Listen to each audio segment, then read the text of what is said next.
ലക്നൌവിനെതിരെയുള്ള ഇന്നലത്തെ വിജയം വെറുമൊരു ജയമല്ല, അതൊരു രാജകീയ ഗർജനമാണ്.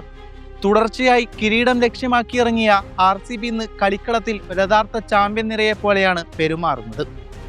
ആത്മവിശ്വാസത്തോടെ അചഞ്ചലമായ പോരാട്ട വീരത്തോടെ അവർ ഓരോ ചുവടും മുന്നോട്ട് വെക്കുമ്പോൾ കഴിഞ്ഞ വർഷത്തെ ആ കിരീടം അവർ വെറുതെ നേടിയതല്ലെന്ന് എതിരാളികൾക്ക് തീർച്ചയായും മനസ്സിലായി കാണും. രാജാക്കന്മാർ കളത്തിലിറങ്ങുന്നത് യുദ്ധം ജയിക്കാനല്ല, മറിച്ച് സാമ്രാജ്യം കാത്തു സൂക്ഷിക്കാനാണ്. വിജയകൊടി പാറിച്ച് പോയിന്റ് പട്ടികയുടെ ഉയർന്ന സ്ഥാനത്ത് തന്നെ അവർ ഇന്ന് ഉറപ്പിച്ചിരിക്കുകയാണ്. ഈ ടീമിൽ ഇപ്പോൾ ഒരു ചെറിയ പോരായ്മ പോലും കണ്ടെത്താൻ കഴിയില്ല എന്നതാണ് ഏറ്റവും അത്ഭുതകരമായ കാര്യം. ബാറ്റിങ്ങിലായാലും ബോളിങ്ങിലായാലും ഫീൽഡിങ്ങിലായാലും ഒരേപോലെ തിളങ്ങുന്ന പൂർണ്ണതയുടെ പര്യായമായി RCB മാറിയിരിക്കുന്നു.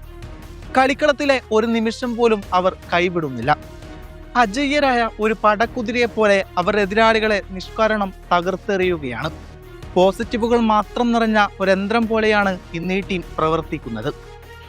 ഓരോ താരങ്ങളും തങ്ങളുടെ കരിയറിലെ ഏറ്റവും മികച്ച ഫോമിലാണെന്നത് ടീമിന് നൽകുന്ന ഊർജം ചെറുതൊന്നുമല്ല. ഓരോരുത്തരും മാച്ച് വിന്നർമാരായി മാറുമ്പോൾ, ഓരോരുത്തരും ഉത്തരവാദിത്തം ഏറ്റെടുക്കുമ്പോൾ ഈ പടയെ തടഞ്ഞു നിർത്താൻ മറ്റാർക്കാണ് സാധിക്കുക? കിരീടം നിലനിർത്തുക, തുടർച്ചയായി രണ്ടാമതും IPL കിരീടം ഉയർത്തുക എന്ന ഒരേയൊരു ലക്ഷ്യം മാത്രമേ ഇന്ന് ആ ടീമിനുള്ളൂ.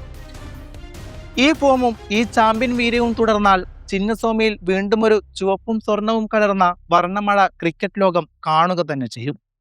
ഈ സീസൺ അവരുടേതാണ്. വരാനിരിക്കുന്ന വിജയങ്ങളും അവർക്ക് മാത്രമുള്ളതാണ്. എതിരാളികളെ ചുട്ടരിക്കുന്ന അഗ്നിപർവ്വതമായി മാറിയിരിക്കുകയാണ് RCBയുടെ ബാറ്റിംഗ് നിര.